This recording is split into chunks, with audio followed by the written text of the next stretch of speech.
Yes, is, and that's on my chest. Miss Spivey is the best, and I can't take credit. I just happen to be blessed. I got a message to share. Listen if you dare. Don't follow the shadows. Look up and see clear. I swear it's like Plato's allegory of the cave. How can I free people who choose to be slaves? I try until they put me in the grave. I promise the world I save. The world I save. I'm at one with the universe, the world is mine. I'm focused on my grind, I'm focused on the climb up the mountain of success. Love and no stress is written in the stars. We're in the studio now with Miss Claudine Barbot about her new book, From an Officer's Wife. How are you today? I'm fine, thank you. Good, thank you for coming. Thank I'm happy to see you. You look beautiful. Thank you. Tell me, thank you, thank you. Tell me what inspired you to write this book. I was inspired to write this book because I was married to a police officer, and he would always talk about the things that happened at work, and when his friends were over, they would sit there and joke about different things that they would go through. And a lot of the things that they would talk about are not things that I knew that police officers went through, and I just thought it would be interesting to start, keeping a sort of poetry journal about it. I didn't intend on publishing it at first, but as the topics just kept coming, it started getting thicker. So I was like, maybe I should publish this. The book is separated into 4 sections. In an officer's words, behind the badge, politics, and a wife's plea. Can you tell us about those different sections? The first section in an officer's words is just from listening to, the different officers talking about their personal experiences. And the second section is behind the badge, and that section talks about typical things that all officers might go through, or just things that civilians might think about police officers. The third section, politics, it talks about the people on top and how a lot of times the officers would say, the ones that I knew anyway, would say that politics, they don't support them.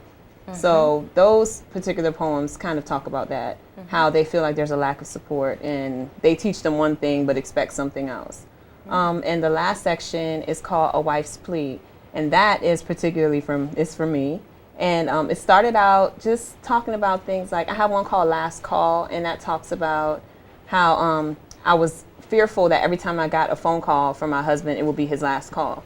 And in the poem, I just basically try to think about what I would do or what I would say if we were dealt that hand. Yeah. And also it goes on, that section, it talks about how I think they need help, like, not only when they go through something traumatic, but just in general. So when they do go through something traumatic, they do know how to handle it. And it ended up talking about the domestic situations that I ended up dealing with at the hands of my husband.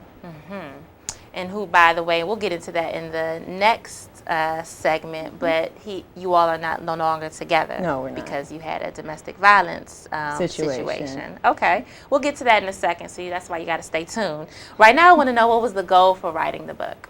The goal after I decided to publish it, I just wanted to reach officers' families, like anybody who had a personal relationship with a police officer, be it his wife, children, friends, anyone who's around them on a regular basis. And also, as the book continued, I really want to reach women who are in domestic situations, like who are abused, not just physically, but maybe verbally or emotionally by their mate. And I think the last section of Wife's Plea would really relate to them. You wouldn't expect that. Well, I don't think people would expect that for an officer to become abusive. It's funny, it's weird because there's a contrast. It's a police officer who's supposed to protect people, right, but then they end up doing the same thing that they're trying to prevent on the street. And it wasn't until he became a police officer that I really started going through the domestic abuse. Initially, he had tendencies, like he would get angry for no reason. He was very jealous, insecure, things like that. But the anger and the violence was never really directed toward me. He would get mad and throw something, but it was never throwing something at me, or it was never hitting me. But then after he went through a police shooting, I forget the year, I think it was 2008, he went through a police shooting. Then things just got out of hand. He started. A police shooting means he was shooting at someone, or someone was shooting? He shot at someone. It was a bank robbery suspect, and he ended up shooting, and the suspect was killed. Okay. So after that, he started drinking heavily and After he started drinking heavily, he started just being violent. Like he would kind of zone out, but then when we would start talking, it would go from 0 to 60. There was really no basis for the things that he did. He would follow me around the house. He would push me, hit me, threaten my life, threaten his own life, threaten me with weapons. And the children were there, so things just escalated out of control. Okay.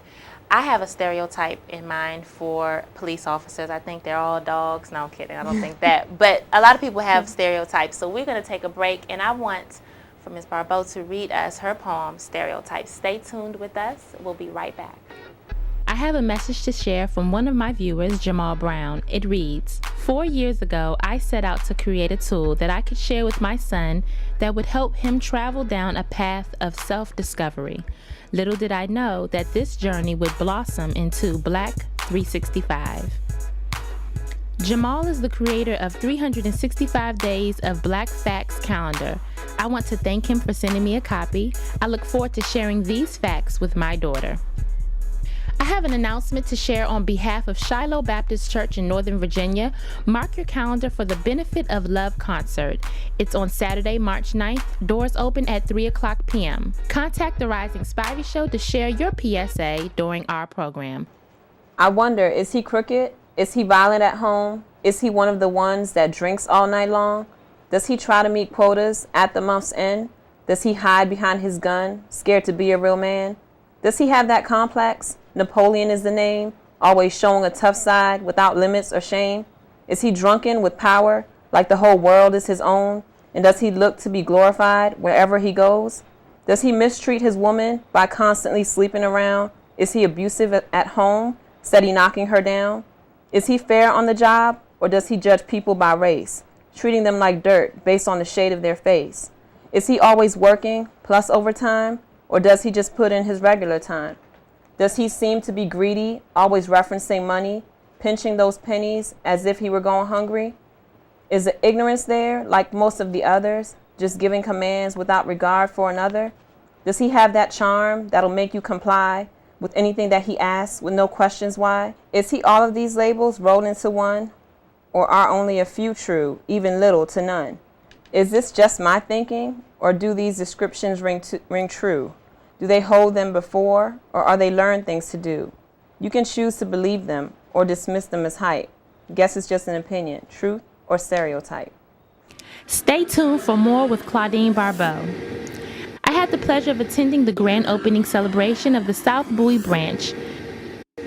It was a nice event, and I must say I was and still am impressed. I'm grateful to have such a jewel right here in our community. It really is an amazing facility. That is indeed a huge fireplace right in the library. The children area is so welcoming, so skip Chuck E. Cheese and take your child to explore all of these wonderful books. Bookworms like myself will feel right at home, and like a kid in a candy store, there's new computers, new titles, brand new spanking fresh books, quiet workspaces, plenty of outlets. I mean, what more could you ask for in a library?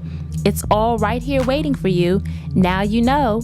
Thanks for watching The Rising Spivey Show.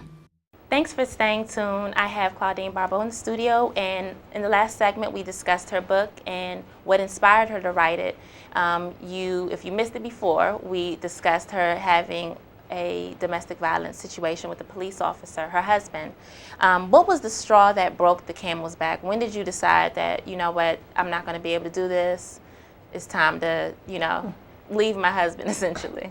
The final incident took place last year. It was actually after I filed for divorce. He came over to pick up my son, and it, again, 0 to 60. I don't know what set him off. He was obviously upset about the divorce, and he just lost it. He took me in the back room. He knocked me down. He threw my furniture, threw me in a closet, wouldn't let me out. He punched me. How does that feel? Because I've never been by anybody, let alone a lover. Like, what is going through your mind when that's happening? In all honesty, I was trying to figure out how I was going to get out of the situation. Like, I'm thinking, okay, my kids are in the living room. They have to know what's going on back here, because he was throwing through the bed, through the baby's crib, through the lights, through everything. This must be a big guy. He's a big guy. So I just was trying to figure out how am I going to get out, and like death wasn't something that wasn't an option. I was just like, how am I going to get out? And I had no idea how that was going to happen. So while he was, he was speaking irrationally, like he was just saying things that didn't make any type of sense. And I was just trying to see, maybe I could sneak through here or open a door. But then he barricaded me in the room, threw me down in the closet.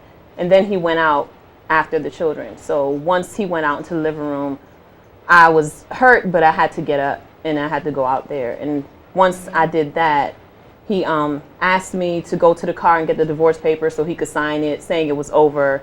And he kind of opened the door, pushed me out, and a neighbor, my downstairs neighbor, heard the noise.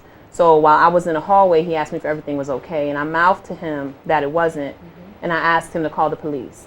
And once he did that, I ended up back in the house. I don't even remember how that happened, but I ended up back in the house because my children were in there. And my husband he had my daughter in the back room in the closet. And what are their ages again? Now they are 7, 6, and 4. But at the time, they were, I guess it was last year, so 6, 5, and just turned 3. So he had the little one. He had my oldest daughter in the closet, and I don't know what he was doing. So he was abusive to the kids as well? He wasn't never in front of me, but they've told me things. Okay.